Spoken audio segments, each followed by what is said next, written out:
শুদ্ধ সেদিন হৃদিতার কথা শুনে চুপ করেই ছিল। হৃদিতার ভীষণ মন্দ লেগেছিল সেদিন। শুদ্ধকে না জানিয়ে চলে এসেছিল গ্রাম থেকে ফিরে, তবে শুদ্ধর মাকে জানিয়েছিল। বিনিময়ে শুদ্ধর একগাদা বকুনি খেতে হয়েছে তার মায়ের থেকে। হৃদিতার খবর জানতে পারার পরপরই তাকে ফোন দিয়েছিল শুদ্ধ, কিন্তু হৃদিতা ফোন ধরেনি। এমনকি সে বাসায় পৌঁছে সে ফোন করেছে শুদ্ধর মাকে, শুদ্ধকে নয়। আজ নিয়ে 4 দিন হয়েছে হৃদিতা কোনো কথা বলেনি শুদ্ধর সাথে। এই কয়েকদিনে শুদ্ধর একাধিক কল এবং মেসেজ পেয়েছে সে, তবে একটারও উত্তর দেয়নি। নিজ মুখে ভালোবাসা প্রকাশ করার পরেও শুদ্ধর এমন উদাসীনতা হৃদিতার কাছে অপমান স্বরূপ ঠেকেছে। তাই হৃদিতা পণ করে বসে আছে, সে শুদ্ধর সাথে কথা বলবে না। এর মধ্যে আরেকটা খবর এসেছে, জায়ান ডিভোর্স লেটার পাঠিয়েছে রুবাইদাকে। সেটা অবশ্য রুবাইদাই হৃদিতাকে বলেছে। বুঝলি আপু, ওই ইংরেজের বাচ্চার আসলেই দেখি আত্মসম্মানবোধ অনেক বেশি। আমি তো ভয় পাচ্ছিলাম পালিয়ে এসেছি বলে আবার আমার নামে মামলা ঠুকে দিয়ে বিপদে ফেলবে কিনা। যদিও আমাকে ফিরিয়ে নেওয়ার চান্স কমই লেগেছিল আমার কাছে, তবুও এটা নিয়েও ভয় পাচ্ছিলাম। কিন্তু এখন তো মারাত্মক খুশি লাগছে, ওই ব্যাটা নিজের থেকেই ডিভোর্স দিয়ে দিল। নিহাল জানিয়েছে তার পরিবারকে?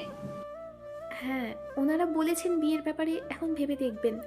জানিস আপু, আমাকে দেনমোহরের টাকাও দিয়েছিল ডিভোর্সের সাথে, কিন্তু আমি নিইনি। ভালো করেছি না? বেশ করেছিস।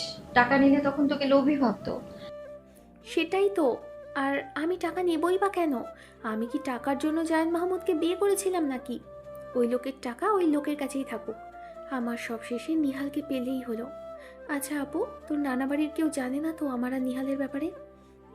না, আমি কিছু বলিনি।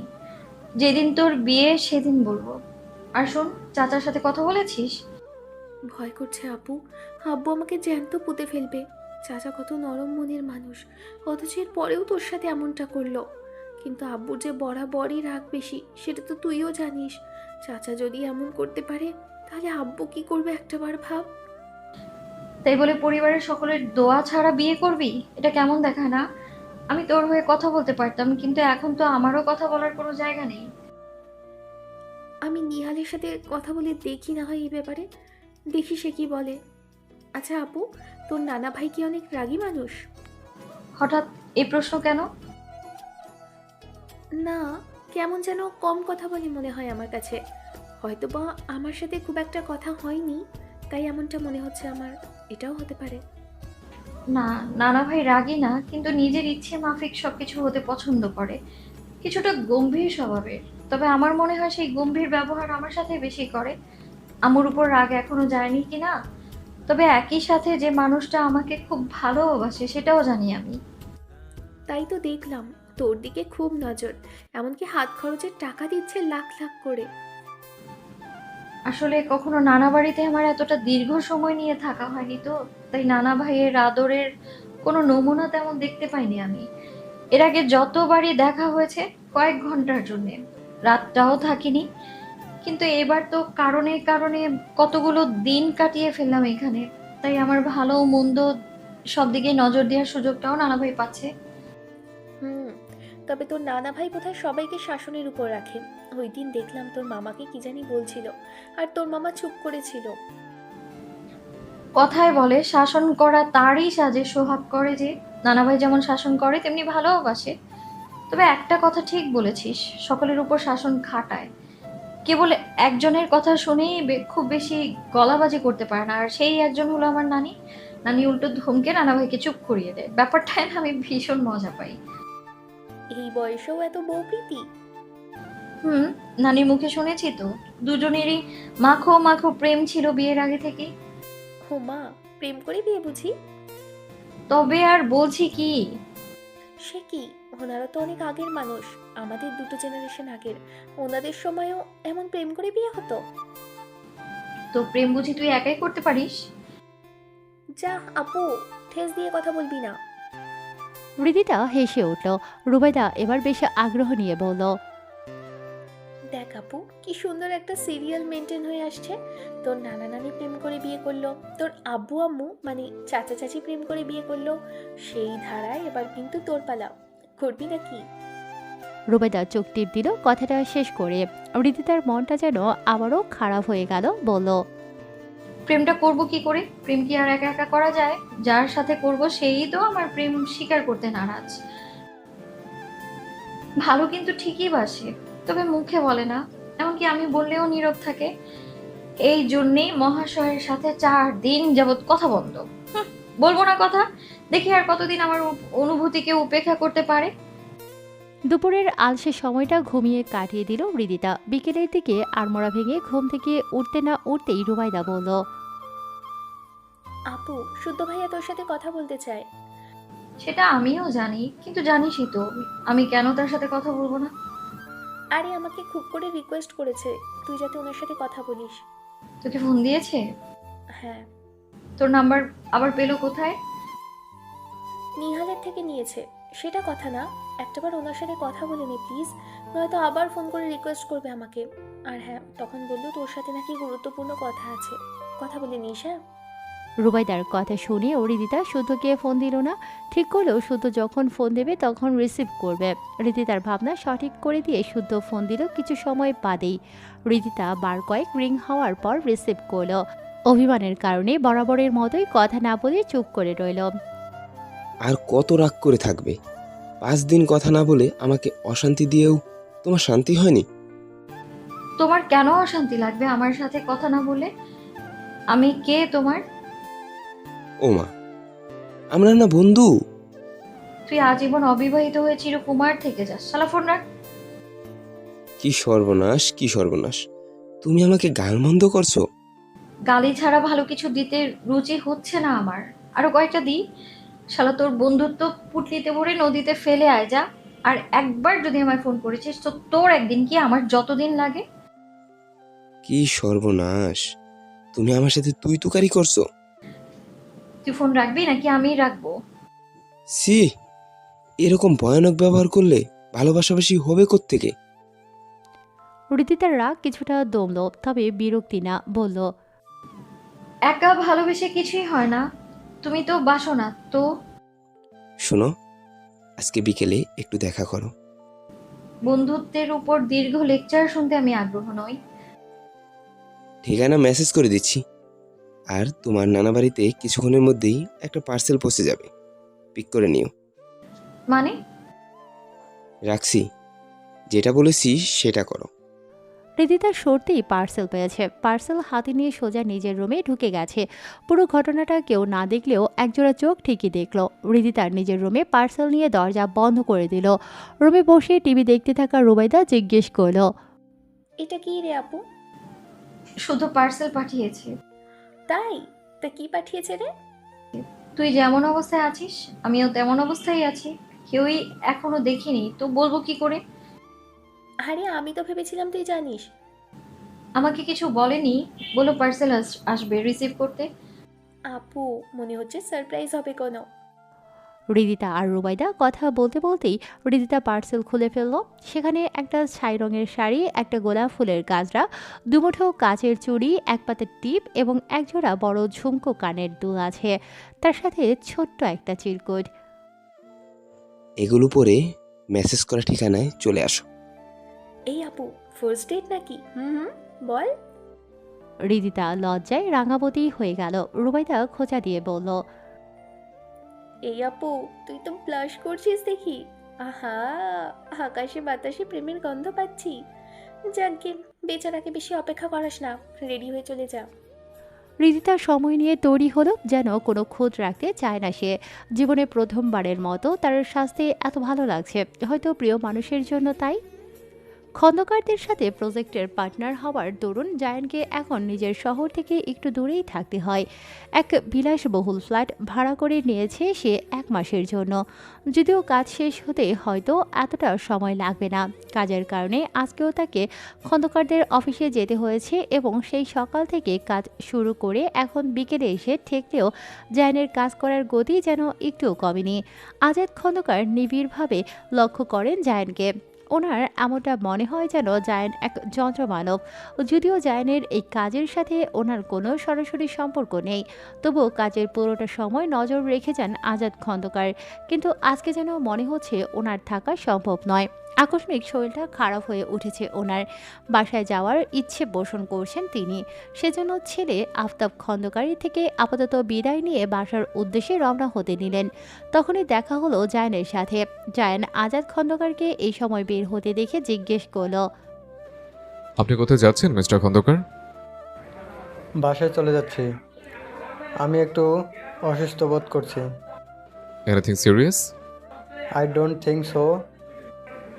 Perhaps I need some rest and hopefully everything will be okay. Anyway you carry on. Azad খন্দকারের সাথে কথোপকথন শেষে হওয়ার পর জায়ান পুনরায় নিজের কাজে ব্যস্ত হলো। আফতাব খন্দকার এবং শাওন জায়ানের সাথে তাল মিলিয়ে কাজ করে চলেছে। সন্ধ্যা যখন প্রায় ঘনিয়ে আসে তখন আফতাব খন্দকার বললেন, জায়ান, আমার মনে হয় আজকে এতটুকু থাকুক। আমাদের কাজ যতটুকু এগিয়েছে সেটার উপর আরেকটা রিভিউ করতে হবে, আর সেটা কালকে সকালে করি। আব্বুর সাথে থাকলে আমাদের ভালো লাগবে। যেহেতু আব্বু আজকে চলে গেছে, তোমার কি মত? ভিন্ন মত থাকলে বলতেই পারো। শত হলেও এই প্রজেক্টের তুমিও পার্টনার। আসলে আমাদের কাজ তো এগিয়ে গিয়েছে অল্প সময়েই, তাই তাড়াহুড়া করার কোনো প্রয়োজনীয়তা দেখছি না। ইটস ওকে মিস্টার খন্দকার, আমরা কালকে সকালে মিস্টার আজাদ খন্দকার প্রেজেন্সে রিভিউ করব। জায়ান অফিস থেকে বের হয়ে গেল। গাড়িতে ওঠার সময় অসাবধানতা বশত বাম হাতের বৃদ্ধাঙ্গুলিতে আঘাত পেল। সেদিন রাতে ওই বখাটে ছেলেদের সাথে লড়তে গিয়ে এই জায়গাতেই ব্যথা পেয়েছিল সে। ক্ষত প্রায় শুকিয়ে এসেছিল, অথচ আজ পুনরায় সেই ক্ষত জীবিত হয়ে উঠল। জায়ান গাড়িতে বসে ক্ষত সারানোর জন্য প্রয়োজনীয় ব্যবস্থা গ্রহণ করলো। তখনই কেন যেন তার মাথায় একটা কথা ঘুরে ফিরে বারবার আসতে লাগলো। আপনি আমার জীবনের অভিশাপ মিস্টার মাহমুদ। আমি আপনাকে ঘৃণা করি। I hate you mister Mahmud. Zayan ফোঁস করে একটা শ্বাস ছাড়ল, এরপর শকুক্তি করল, ওই মেয়ের কথা মাথা থেকে বের করে দাও জায়ান। ওই মেয়ের সাথে তোমার বোঝাপড়া সেদিনই শেষ। তুমি একা কোনো দোষ করনি। মেয়েটা তোমার অপমানিত হওয়াতে পরোক্ষভাবে জড়িত, সমানে সমানে হয়েছে। তাই এইসব কথা মাথায় নিয়ে গিল্টি ফিল করার কোনো মানেই হয় না। আর গিল্টি ফিল করবোই বা কেন? ও ইচ্ছে নো বাড়ি। So just stay calm Zayan, stay calm. Zayan গাড়ি স্টার্ট দিল। না, সেও চায় না কখনো হৃদিতার সাথে তার আর দেখা হোক। আর সেদিন তো হৃদিতাও স্পষ্ট বলে দিয়েছে সে কখনোই চায় না জায়ানের সাথে তার আর দেখা হোক। দুজন মানুষ একে অপরের মুখ দর্শনের বিরুদ্ধে, কিন্তু নিয়তি কতটুকু মর্যাদা দেবে তাদের এই মনের ইচ্ছা? পার্কে এসেছে শুদ্ধ এবং হৃদিতা। খুব একটা মানুষ আশেপাশে দেখা যাচ্ছে না। দুজন কারণবিহীন হাঁটছে। শুদ্ধ কোনো কথা বলছে না দেখে হৃদিতা বলল, তুমি কি আমায় হাঁটতে ডেকেছো? সামনে বসবো? আচ্ছা রিদিতা, তুমি কি নিজেকে আকর্ষণীয় করে তুলতে শরীর চর্চা এবং রূপচর্চায় ব্যস্ত থাকো ইদানিং? এত দিনে বুঝলে যে আমি পার্লারে যাই? হ্যাঁ, এখন প্রায় নিয়মিতই যাওয়া পড়ে। ভাবি যখনই যায় আমার সাথে করে নিয়ে যায়। তবে এটা আমার ইচ্ছাকৃত নয়, নানা ভাইয়ের আদেশ। কেন বলো তো? আমি আগে লক্ষ্য করিনি এমন নয়, তবে আজকে কেন যেন মনে হচ্ছে প্রথম দিন ট্রেনে যেই হৃদিতাকে আমি দেখেছিলাম তার সাথে আমার সামনে এই মুহূর্তে দাঁড়িয়ে থাকা হৃদিতার অনেক তফাৎ। কেমন তফাৎ? এখন আমার সামনে যে হৃদিতা দাঁড়িয়ে আছে সে হয়তো নির্দ্বিধায় সুন্দরীদের কাতারে পড়ে, কিন্তু যে হৃদিতাকে আমি দেখেছিলাম প্রথম সেই হৃদিতাই আমার কাছে পারফেক্ট ছিল। এখনকার হৃদিতাকে আমার কৃত্রিম মনে হয়, কিন্তু পূর্বের হৃদিতাকে আমার প্রাকৃতিক মনে হতো। আমাকে এখন আর ভালো দেখায় না, তাই না শুদ্ধ? আমিও জানি সেটা, কিন্তু কেউ মানতেই চায় না। জোর জবরদস্তি করে পার্লারে নিয়ে যায়। হুম, তোমাকে ভালো লাগে না সেই কথা আমি একবার বলিনি। তুমি মায়াবী হৃদিতা, পূর্বেও ছিলে, এখনো আছো। তোমার মায়াবী মুখখান সাথে শ্যামবর্ণ এবং কোকড়া চুলগুলোই যেন বেশি মানাতো। এখন গাতবর্ণ খানিকটা পরিষ্কার হয়েছে, চুলগুলো একেবারে সোজা। তাছাড়া হাতের নখ, পায়ের নখ সমেত ভ্রুগুলোতেও কৃত্রিমতা। আগাগোড়া সবটাই যেন কৃত্রিম। এই কৃত্রিমতা বর্তমানে বেশিরভাগ মানুষেরই পছন্দের, কিন্তু কেন যেন আমার নয়। যাকগে, একা আমার পছন্দ দিয়ে তো আর দুনিয়া চলবে না। কিছুক্ষণ বাদে শুদ্ধ হৃদিতাকে নিয়ে একটা নিরিবিলি জায়গায় বসলো। মাথা নিচু করে বসে রইল শুদ্ধ, যেন কিছু একটা ভাবতে ব্যস্ত সে। হৃদিতা সেদিকে তাকিয়ে রইল হতাশ হয়ে। এই ছেলে কি শুধু ভেবেই যাবে, কিছু বলবে না? তুমি জানতে চেয়েছিলে আমি কেন তোমার চোখের দিকে তাকিয়ে কথা বলি না। প্রশ্ন তোমার ছিল, এমনকি উত্তরটাও তুমিই দিয়েছিলে সেদিন। আমি কখনো এসব প্রেম টেম করতে চাইনি রিদিতা, কারোর প্রেমেও পড়তে চাইনি। অথচ আমি শুনেছি একটা বাক্য, লাভ এট দ্য ফার্স্ট সাইট। বিশ্বাস করতাম না সেই বাক্যে, তুমি বিশ্বাস করাতে বাধ্য করেছিলে। রাতে ট্রেনে উঠে জানালার পাশে বসে কান্না করা এক মায়াবী মুখ দেখলাম। সেই মুখ দেখেই যে তার প্রেমে পড়তে হবে এমন কোনো মানে ছিল না, অথচ আমি পড়েছিলাম। কান্নায় মত্ত সেই মেয়েটার চোখের পানিগুলো আমাকে শান্তি দিচ্ছিল না। আমি জানতাম না কে সেই মেয়ে, কি তার পরিচয়, কেনই বা সে কাঁদছে। তবে এতটুকু জানতাম যে আমার এই কান্না থামাতে হবে। যখন কান্না থামাতে গেলাম, মেয়েটা উল্টো আরও অশ্রুসিক্ত চোখে আমার দিকে তাকাচ্ছিল। মনে হচ্ছিল আমার ভিতরটা তখন ছুরি দিয়ে ফালা ফালা করে ফেলছিল কেউ। আমি পারতাম না সেদিকে তাকিয়ে থাকতে, তাই বারংবার চোখ ফিরিয়ে নিচ্ছিলাম, ঠিক ততবার যতবার তুমি আমার দিকে তাকাচ্ছিলে। তাই ইচ্ছে করে তোমাকে হাসানোর চেষ্টা করছিলাম, তোমার মন ভালো করার চেষ্টা করছিলাম। মনে যা আসছিল তাই বলছিলাম। তোমাকে আমার তখন আতপাগলা মনে হয়েছিল, মনে হয়েছিল হালাবোলা। অথচ বিশ্বাস করো, দুটোর একটাও আমি নই। তবে সেদিন ইচ্ছাকৃত ভাবে হয়েছিলাম তোমার কান্না থামাতে। যাই হোক, ট্রেন থেকে নামার পরে ভেবেছিলাম সেদিনই তোমার সাথে আমার প্রথম এবং সেদিনই তোমার সাথে আমার শেষ দেখা। অথচ চাইছিলাম তোমার সাথে আমার দেখা হোক, বারবার দেখা হোক। চাওয়ার সাথে পাওয়াটা মিলে গেল শাওনের গাড়িতে বসার পর। হৃদিতা খুশির চোটে মনে হচ্ছে এক্ষুনি দিশেহারা হয়ে যাবে। তার মানে সে ঠিক যা চাইছিল শুধু তাই চাইছিল। এজন্যই বোধহয় বলে, আমরা মন থেকে কোনো কিছু চাইলে সেটা সৃষ্টিকর্তা আমাদের দান করেন। শুদ্ধ কথা বলে থেমে রইল কিছুক্ষণ। হৃদিতা অধীর আগ্রহে অপেক্ষা করছে শুদ্ধর পরবর্তী কথা শোনার জন্য। শুদ্ধ বলতে লাগলো, তোমাকে ভালো লাগলেও সেই ভালো লাগাটা কখনো প্রকাশ করতে পারিনি। তার কারণ শুধু একটাই, তোমার সাথে আসলে আমার যায় না। আমি এমন আহামরি কোনো কিছু করি না যার জন্য তোমাকে বিয়ের প্রস্তাব দিব। আমি খুবই সাধারণ পরিবারের একটা ছেলে রিদিতা। শাওনের সাথে বন্ধুত্ব হয়েছে বিদায় যে শাওনের মতোই আমার অবস্থা তেমন কিন্তু নয়। বন্ধুত্ব হতে কোনো অবস্থান কিংবা অবস্থা কোনোটাই লাগে না, কিন্তু জীবনসঙ্গী চাইলেই আমরা যে কাউকে বানাতে পারি না। আমাদের অনেক কিছু মাথায় রেখে তারপর জীবনসঙ্গী নিয়ে ভাবতে হয়। শুধু তুমি ভুল বুঝছো। আমার আব্বু কিন্তু আহামরি কোনো ধনী লোক নয়। আমাদের পরিবার একটা নিম্ন মধ্যবিত্ত পরিবার। তোমার সাথে আমার যাবে না সেটা সম্পূর্ণ তোমার ভুল ধারণা। বরং তোমরা আমরা একই ব্যাকগ্রাউন্ডের মানুষ। এমনকি আমাদের চিন্তাধারাও কাছাকাছি। আমরা একে অপরের জন্য পারফেক্ট। তোমার নানা ভাই মানবে আমাকে? আমার আব্বু আম্মুর যদি সমস্যা না থাকে তবে নানা ভাইয়ের কি সমস্যা থাকবে? তোমার পরিবার তোমার সাথে যোগাযোগ রাখে না রিদিতা। এই সময়ে এসে তোমার নানা ভাই তোমার গার্জিয়ান। তুমি যদি এখন বিয়ে করতে চাও তবে তোমার নানা ভাইয়ের কাছেই তোমার যেতে হবে। এখন বিয়ে না করি? তুমিই তো বলেছিলে যে নানির কথায় বিশ্বাস রাখতে। নানা ভাইয়ের সাথে আমার পরিবারের সকলের মিল হয়ে যাবে। তখন আমি তোমার কথা বলবো। এখনই বলতে হবে এমন তো কোনো কথা নেই, তাই না? কিন্তু রিদিতা, তোমাকে আমি কখনোই বিলাসবহুল জীবন দিতে পারবো না। আমার সেই ক্ষমতা নেই। জীবনভর ভালোবাসা দেওয়ার ক্ষমতা আছে তো, তাহলেই চলবে। আর শোনো, আমি আমার নানা ভাইয়ের কাছে মানুষ হইনি, হয়েছে আমার আব্বু আম্মুর কাছে। বিলাসবহুল জীবনযাপন করে হয়তো শাওন ভাইয়া অভ্যস্ত, বাট আমি না। আমি সাধারণ জীবনেই খুশি। আমি চাকরি করব শুদ্ধ, আর তুমিও তো বেকার না, তাই না? দুজন মিলে যা কামাই করব তাতে তোমার, আমার আর আম্মুর হয়ে যাবে। এখন তুমি তোমার কামাই দিয়ে আম্মু আর নিজেকে চালাচ্ছ না, তবে আমি থাকলে টাকা কামাই করলে সমস্যা কেন হবে? আমার কিছু লাগবে না শুদ্ধ। অলংকার, টাকা, গাড়ি বাড়ি কিচ্ছু লাগবে না আমার। আমি নিজে এসবে অভ্যস্ত নই শুদ্ধ। তাই আমার নিজেকে মানিয়ে নিতে একটু কষ্ট হবে না। শুধু আম্মুর কোলে মাথা রাখার একটু জায়গা লাগবে, তোমার বুকে মাথা গোজার একটু ঠাঁই লাগবে, আর কিচ্ছু লাগবে না। দেবে না শুধু সেই জায়গাটুকু? চলো হাঁটি। হ্যাঁ। হৃদিতা